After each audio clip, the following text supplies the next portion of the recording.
स्वर्ग मतलब मन की एक ऐसी अवस्था जहाँ सब सुंदर है, सब अच्छा है, सब प्यारा है, यही स्वर्ग है। और नरक हो जाएगा कि जहाँ वही सांप बिच्छू और काट रहे हैं और गंदगी है और आप भूखे प्यासे हैं और आपको कुछ मिल नहीं रहा। भले ये स्वप्न होगा बहुत अच्छा या बहुत बुरा, लेकिन आपके लिए वो सच हो जाता है। इस नाते से स्वर्ग जिसको हम कहते हैं कि स्वर्ग की प्राप्ति होगी, तो मतलब यह हुआ कि मृत्यु के बाद मनुष्य का मन एक ऐसी भाव दशा में रहेगा जहाँ वो बहुत सुख की अनुभूति करेगा। कब तक? जब तक अगला नया शरीर नहीं मिल जाता। दूसरा, आप कहते हैं कि कृष्ण ने लालच क्यों दे रहे हैं और जो गुरु को मारे उसे स्वर्ग मिलता है। पहली बात यह है कि गुरु का यहाँ अर्थ आप सदगुरु नहीं लीजिए। यहाँ गुरु का अर्थ है टीचर। तो द्रोणाचार्य हैं, भीष्म पितामह हैं, कृपाचार्य हैं, ये सब इनके टीचर थे, आचार्य थे। और आचार्य को कैसा होना चाहिए? आचार्य को सत्यव्रती होना चाहिए, धर्मपरायण होना चाहिए।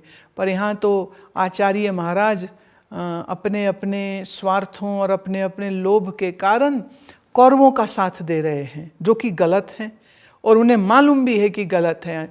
जैसे द्रोणाचार्य रोते हैं, अश्वत्थामा को समझाते हैं कि तुम राजपाट का मोह छोड़ दो और हम ये युद्ध नहीं लड़ेंगे। लेकिन अश्वत्थामा कहता है कि ना, तुम मेरे साथ नहीं चलोगे, मैं तो भी लड़ूंगा, मर जाऊंगा तो मर जाऊंगा। अब द्रोण क्या है, पुत्र मोह में है, इस चक्कर में वो युद्ध लड़ते हैं जो उन्हें मालूम है उन्हें नहीं लड़ना चाहिए।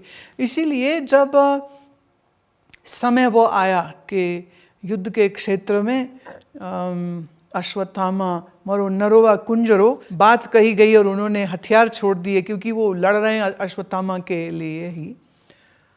और उस समय पर श्री कृष्ण का जो ये कहना था हमेशा से द्रोण को, वो उनके चित्त में इतनी जोर से उजागर हो गया। और महाभारत ये भी बताती है कि जिन्होंने उनको मारा, द्रोण को, द्रौपदी के भाई थे। अब उनका जन्म धृष्टद्युम्न का हुआ ही उनकी मृत्यु के लिए है, द्रोण भी जानते हैं। इसके बावजूद द्रोण ने उनको अपना शिष्य बनाया और उनको युद्ध कला सिखाई और फिर ये कहा कि बेटा, जब मेरा सर काटने का टाइम हो तो तेरे हाथों में इतना बल होना चाहिए कि तुम एक ही बार में मेरी गर्दन उड़ा सको। तो सिखाया है, टीचर है, परंतु धर्म का पालन छोड़ गए, स्वार्थ और लोभ में चले गए। ऐसे ही भीष्म पितामह एक अजीब सी प्रतिज्ञा के चक्र में धर्म छोड़ करके अधर्म का साथ देते हैं। तो कौरवों के पक्ष में इन सब लोगों का जो निजी जीवन था, जैसे कर्ण है, निजी जीवन में वो बहुत अच्छा है, धर्म का पालन इतना करता है कि सुबह दान दिए बगैर खाता नहीं है, ब्राह्मणों की सेवा करता है, महात्माओं की सेवा करता है, परंतु प्रज्ञाहीन है, दुर्योधन को मित्र मानता है और वो ये नहीं देख पाता कि दुर्योधन तो उसका उपयोग कर रहा था अपने स्वार्थ के लिए।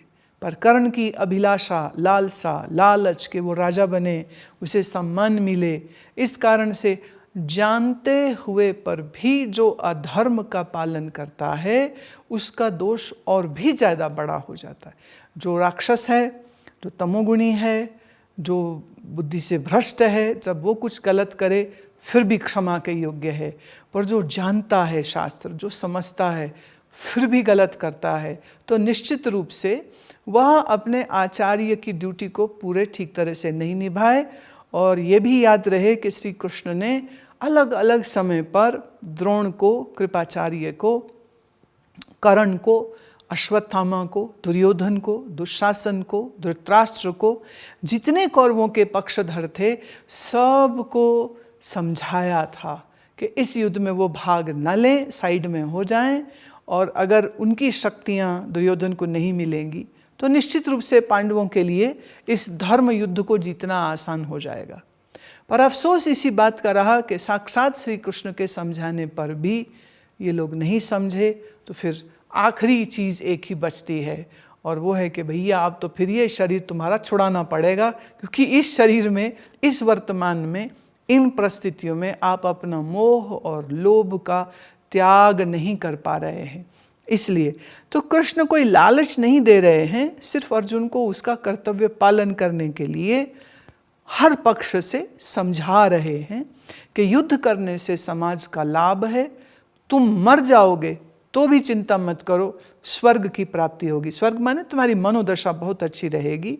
जब आप दूसरों के लिए ऐसे श्रेष्ठ कर्म करते हैं या अपने जीवन का बलिदान देते हैं, इसका कितना श्रेष्ठ फल होगा। सो कृष्ण अर्जुन को उसके धर्म का और दूसरों के अधर्म का ज्ञान जो देते हैं, और अंततः निश्चय तो अर्जुन ही करता है कि मैं अब आपकी इच्छा अनुसार, मैं आपकी क्या इच्छा ये भी समझ गया हूँ और मुझे क्या करना चाहिए मैं ये भी समझ गया हूँ। उसके बाद अर्जुन ने ये निर्णय लिया कि वो युद्ध करेगा। फिर उसने उठाया गांडीव और फिर गांडीव की टंकार चली है। 18 दिन युद्ध चला, पर श्री कृष्ण के सहयोग के बगैर मारे नहीं जा सकते थे, इसलिए समय समय पर कृष्ण महाराज अपनी लीला दिखाते हैं और कैसे शत्रु को घेरना है और कैसे साम दाम दंड भेद जो करना पड़े सो करो, पर धर्म का विजय होना चाहिए। अच्छे लोग अगर चुप करके किनारे बैठ जाएं तो अधार्मिक लोगों को अधर्म करने की छुट्टी जो मिल जाती है, तो क्या ये दोषपूर्ण नहीं हो जाएगा। इसलिए धर्म का पालन करना अति आवश्यक होता है और अधर्म से स्वयं को बचाना भी आवश्यक होता है। लेकिन दूसरे के अधर्म को देख के चुप रहना ये उचित नहीं होता है।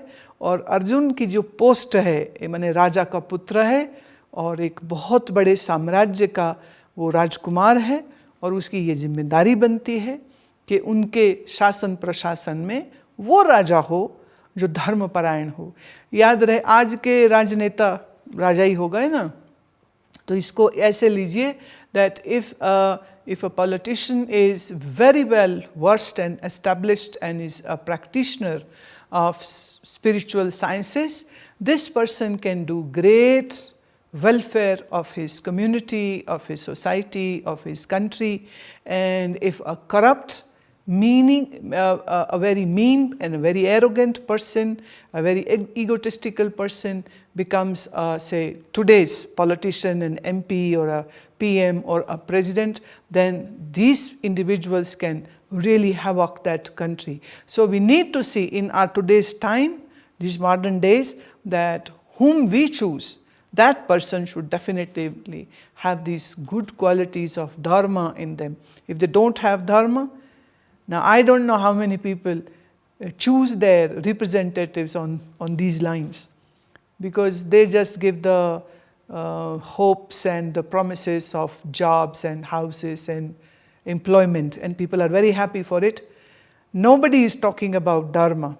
Nobody is talking about that I will establish dharma, so you choose me so that we can have a dharmic society. So people really, even today, there's a more of Kauravas around us and very less of Pandavas. So Uddhav and Dhruv be a Pandav, not a Kaurav, okay?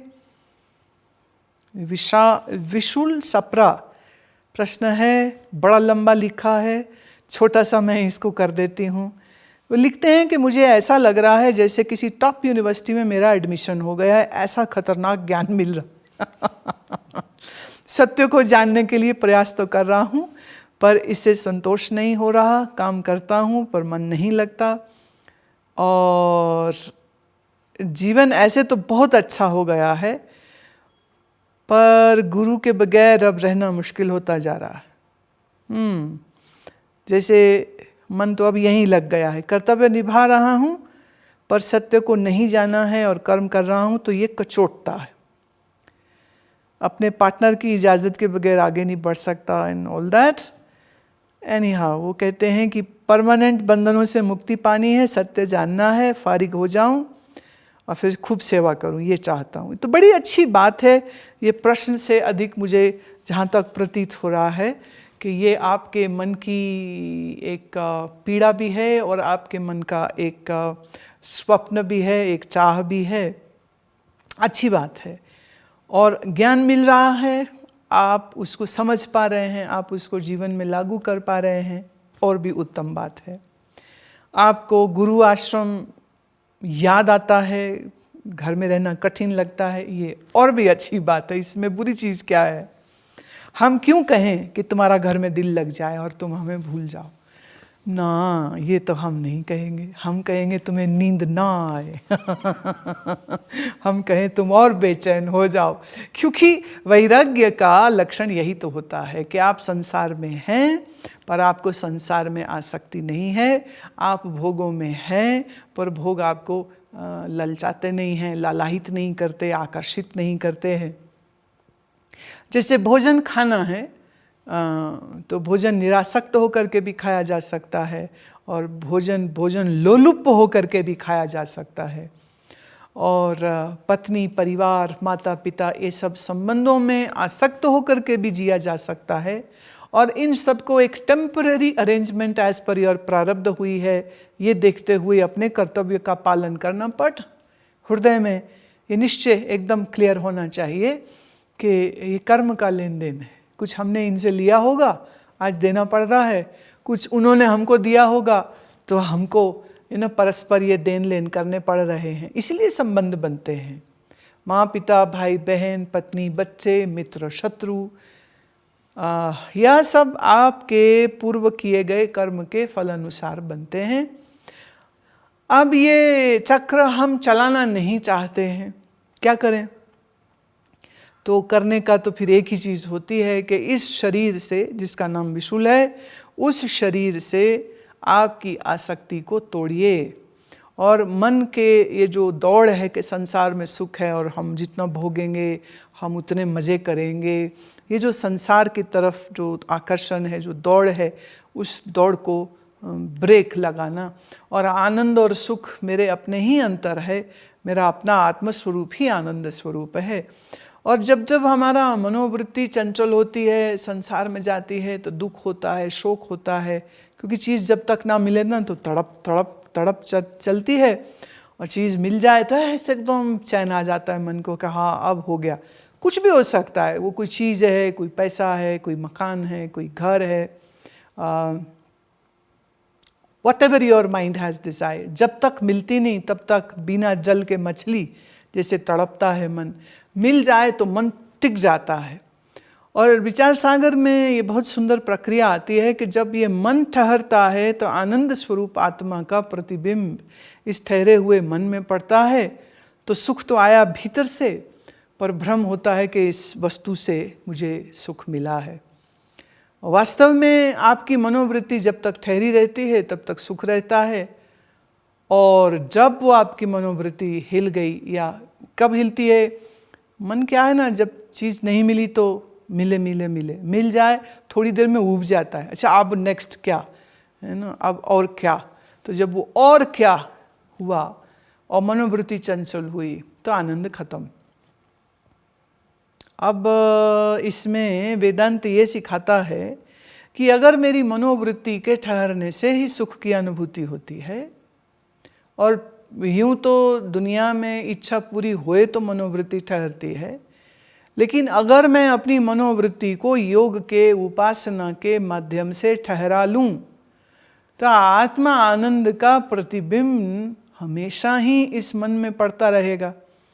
तो आपके सुख तो बिल्कुल आपके हाथ में हो गए, गारंटीड। यहाँ मनोवृत्ति ठहराई, यहाँ आनंद आ गया। यहाँ मनोवृत्ति चंचल हुई, फिर दुख आ गया। दुख हमें कोई मनुष्य नहीं देता, वस्तुओं का अभाव नहीं देता। दुख आता है जब मनोवृत्ति हमारी हिल जाती है। तो मन चंचल ना रहे, ऐसा उपक्रम आप विशुल करते रहिए। उपासना से करें, मंत्र जप से करें, प्राणायाम से करें, स्वाध्याय से करें, विचार मनन करके करें, कुछ भी हो। जितना मन शांत और खाली रहेगा, जितनी आपकी मनोवृत्ति ठहरी रहेगी, उतना आपके चित्त को विश्राम रहेगा। और मन की जो भटकन है, जब वो शांत हो जाती है तो एक तो हम अंदर ठहर गए। अब इस ठहरे हुए मन से संसार के कर्तव्यों को करने में दुख नहीं होगा। दुखी मन से काम करने में दुख ज़्यादा होता है। मनोवृत्ति ठहरा ली।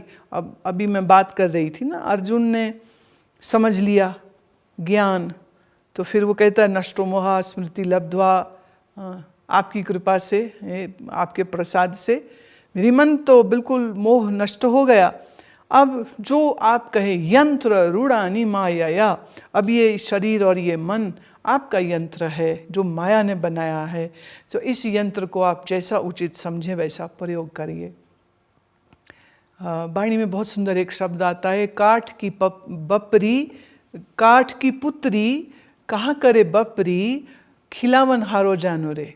काठ माने लकड़ी, लकड़ी की पुत्री माने जैसे जो पपेट्स होते हैं, तो लकड़ी की बनी हुई उस पुतली को जो नचा रहा है, क्या करे बपरी। पुतली तो कुछ नहीं कर सकती है, पुतली जो है वो कुछ नहीं कर सकती है, क्योंकि उसको तो रस्सी से जैसे जैसे खींचा जाएगा वैसे वैसे वो डांस करेगी। लेकिन अगर खिलाने वाला जो उसको खिला रहा है, जो खेल रहा है उसके साथ, वही जानता है कि इसको बैठाना है कि उठाना है। तो भक्ति मार्ग ये कहता है कि हम इस शरीर के पुतले के साथ इस संसार यात्रा को पूरा कर रहे हैं, और हमारी जो डोरें हैं, डोर जो है पुतली की, वो तो ईश्वर के हाथ में, वो जैसे जैसे करा रहा है हम वैसे वैसे कर रहे हैं। अब याद रखिए, ये बड़े समर्पण और भक्ति की बात है। ये बेईमानों के लिए नहीं है कि तुम जुआ शराब वेश्यागमन करो और फिर को जी कि भगवान करा रहे हैं हमसे, हम वही कर रहे हैं। जब हम कहते हैं कि वो करा रहा है सब, तो ये आपके शरीर की जो अंग प्रत्यंग की जो मूवमेंट है, श्वास प्रश्वास का आना जाना है, आँख का देखना, कान का सुनना, नाक का सूंघना, जीभ का बोलना, चमड़ी का छूना है, ये तुम्हारे हाथ में नहीं है। आप अब इस शरीर के साथ किसी की जेब काटेंगे या दान देंगे, आप चोरी करेंगे या आप धन किसी की सेवा में लगा देंगे, आप असत्य वचन बोलेंगे या सत्य बोलेंगे, ये आपकी बुद्धि पर निर्भर है।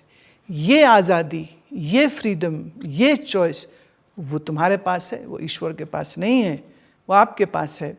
अगर ये भी ईश्वर के हाथ होता तो फिर तो मनुष्य एक खिलौने सा हो गया, फिर तो कोई पाप पुण्य भी उसके सिर पे नहीं लगना चाहिए, वो भी ईश्वर के मत्थे होना चाहिए। पाप कराया, पुण्य कराया, मैंने थोड़ी कुछ किया। परंतु सत्य यह है कि शरीर की जो फंक्शनिंग है, सृष्टि का जो चलना है, ये तुम्हारे हाथ में नहीं, ये मेरे हाथ में नहीं। बाहर बादल आ जाए, बारिश हो जाए, धूप आ जाए, तुम क्या कर सकते हो और हम भी क्या कर सकते हैं। परंतु इस शरीर और के अंदर मन से हम क्या विचार करेंगे, हम क्या कर्म करेंगे, ये हमारे हाथ में है। ये अब ईश्वर के भी हाथ में नहीं है। ये पूरी आज़ादी आपके पास है। सो इस आज़ादी का सदुपयोग करिए, अच्छे से करिए।